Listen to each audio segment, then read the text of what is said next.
Team 11 की बैठक के क्रम में आज महत्वपूर्ण निर्णय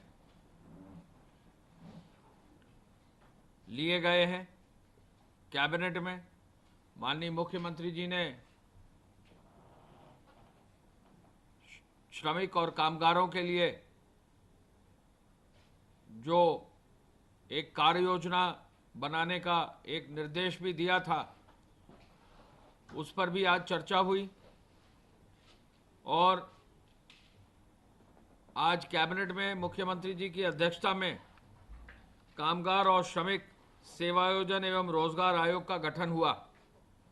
आप सबको विदित है कि इस आयोग के गठन में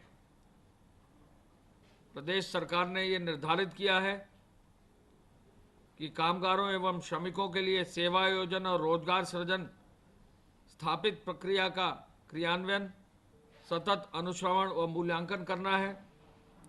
प्रदेश के कामगारों और श्रमिकों के लिए केंद्र सरकार और राज्य सरकार की योजनाओं से उनको जोड़ना है। प्रदेश की योजनाएं राष्ट्रीय आजीविका मिशन, विश्वकर्मा श्रम सम्मान, एक जिला एक उत्पाद, माटी कला बोर्ड, खादी एवं कुटीर उद्योग, खाद्य प्रसंस्करण, फार्मर प्रोड्यूसर ऑर्गेनाइजेशन और मनरेगा जैसे विभिन्न योजनाओं में उनको जोड़ने का है। उनकी स्किल्स को आइडेंटिफाई करके उनको अपग्रेड करके स्किल सेट को आगे बढ़ाने का है।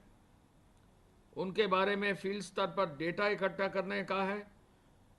क्या स्किल्स उनके लिए परोक्ष और प्रत्यक्ष रूप से सृजित किए जाएंगे, क्या रोजगार उनके लिए संभव होगा, सेवा योजन के पोर्टल से उसको आगे बढ़ाने का है। गैर सरकारी क्षेत्र यथा उद्योग, सेवा क्षेत्र और प्राथमिक क्षेत्र में भी स्किल डेटा बैंक का उपयोग कर युक्त उसकी जो है उपयोग करने की बात भी है। प्रशिक्षण कार्यक्रम आयोजित करने के लिए कौशल विकास का ये भी निर्णय लिया गया है और उद्योग में प्रशिक्षित करने के अवसरों के लिए अप्रेंटिसशिप को भी, ऑन द जॉब प्रशिक्षण को भी आगे बढ़ाने का निर्देश है। ये एक बहुत ही महत्वपूर्ण निर्णय है। जो आयोग है वो मुख्यमंत्री जी की अध्यक्षता में गठित है और इसमें श्रम मंत्री जी, माननीय औद्योगिक विकास मंत्री जी एवं माननीय सूक्ष्म लघु एवं मध्यम उद्योग एवं निर्यात प्रोत्साहन विभाग के माननीय मंत्री जी इसके उपाध्यक्ष होंगे। ये एक बड़ा कार्य हुआ है। साथ ही साथ आज गृह विभाग के माध्यम से कैबिनेट में ये निर्णय लिया गया है कि जो उत्तर प्रदेश के मूल निवासी हैं, केंद्रीय अर्धसैनिक बल में, सेना में, थल सेना में, वायु सेना में, जल यानी नौसेना में, तो इन सभी जो भी अर्धसैनिक बल हैं, अभी तक प्रदेश सरकार उनके शहीद होने पर, उनके ऑन द जॉब, उनकी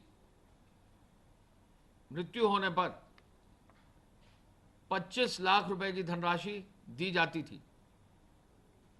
आज कैबिनेट में माननीय मुख्यमंत्री जी की अध्यक्षता में यह निर्णय लिया गया है कि जो भी शहीद होगा हमारे प्रदेश का, किसी भी बल का होगा, तो उसे उसके परिवार में कुल 50 लाख रुपए की धनराशि दी जाएगी, जिसमें से 35 लाख रुपए की धनराशि उनकी पत्नी और उनके बच्चों को दी जाएगी और 15 लाख रुपए की धनराशि उनके जो माता पिता हैं, जो भी सर्वाइविंग मेंबर्स होंगे, उनके लिए दिया जाएगा।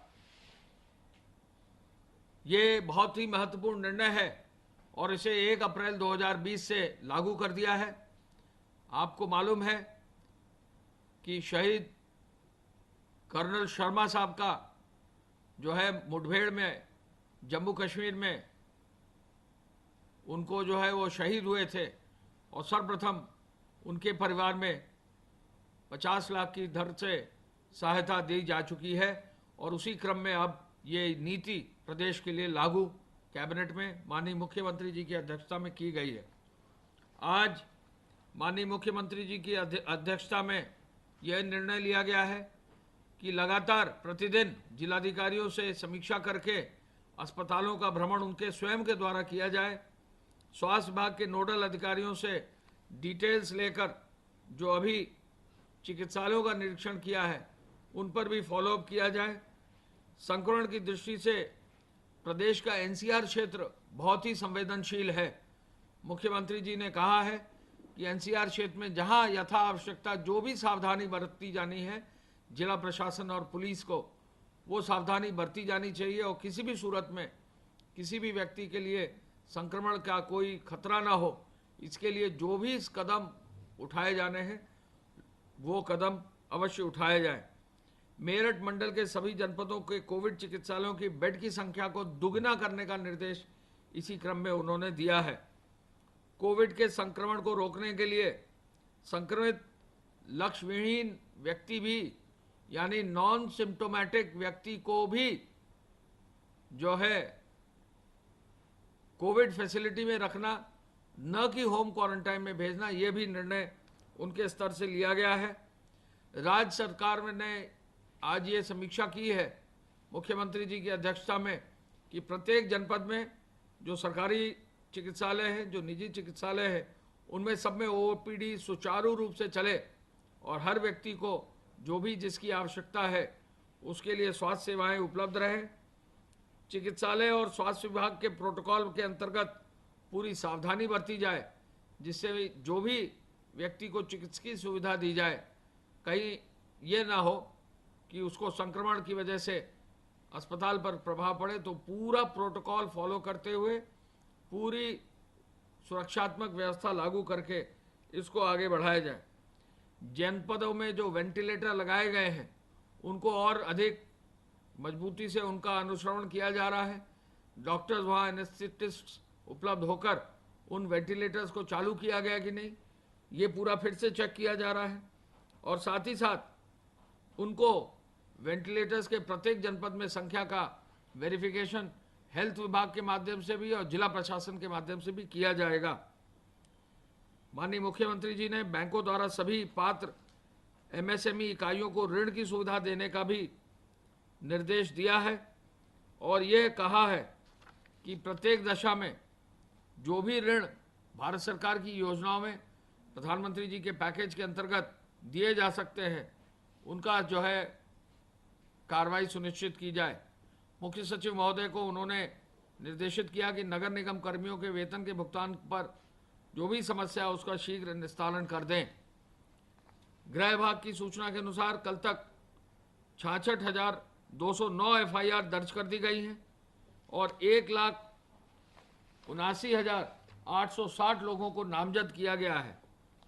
प्रदेश में 55,889 वाहन सीज किए गए हैं और अब 29,55,00,000 रुपया की धनराशि जो है चालान जमा किया गया है।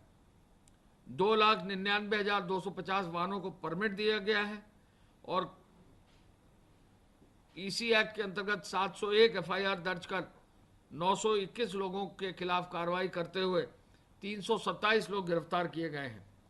फेक न्यूज़ के 1477 मामलों पर कार्रवाई की जा रही है। प्रदेश में 2,406 हॉटस्पॉट्स हैं जिनमें 785 थाने क्षेत्र पड़ते हैं।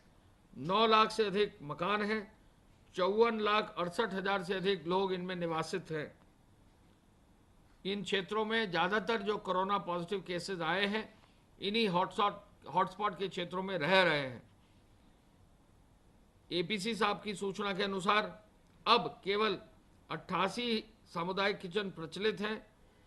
खाद्यान्न वितरण का कार्य तेजी से चल रहा है और सभी क्षेत्रों में प्रोविजन स्टोर्स, फल सब्जी के मोबाइल वैन्स और दूध के मोबाइल वैन से विक्रय किया जा रहा है। गेहूं क्रय पहली बार 400 लाख क्विंटल क्रॉस कर गया है, 400.77 लाख, और इसमें से मंडी के माध्यम से 86.80 लाख और न्यूनतम समर्थन मूल्य के माध्यम से 313.97 लाख क्विंटल क्रय किया गया है। मंडी में आपको मालूम है कि मंडी की दर जो पहले 2.5% थी वो अब 2% तक कुल कर दी गई है, तो उस पर भी लाभ किसानों को और सभी व्यापारियों को मिलेगा, ये निश्चय ही निर्णय लिया गया है।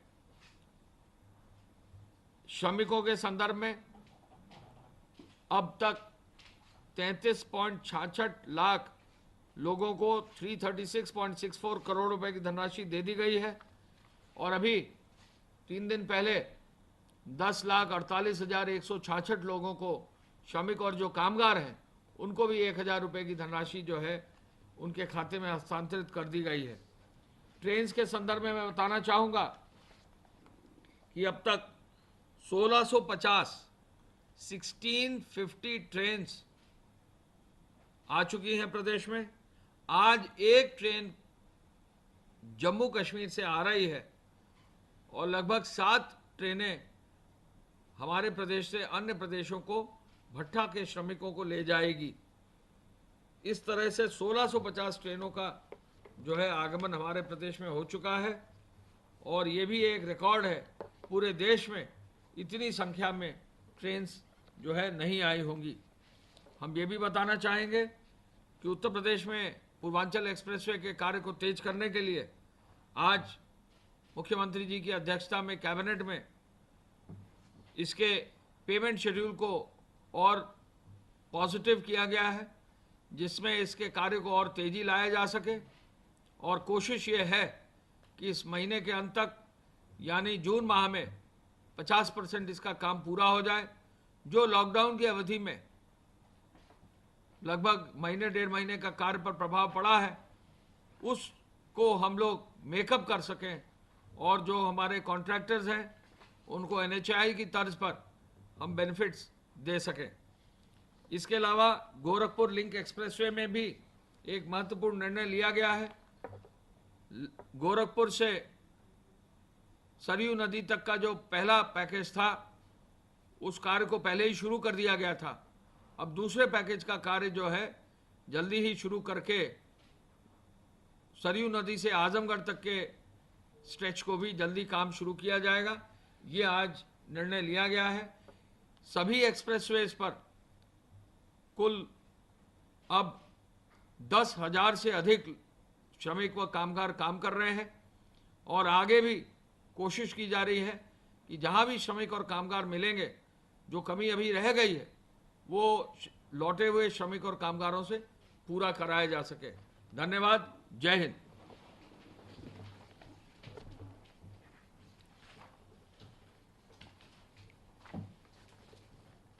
ये ट्रेन वाला ले लो, एक्सप्रेस वे वाला भी ले लो, नहीं ले लो,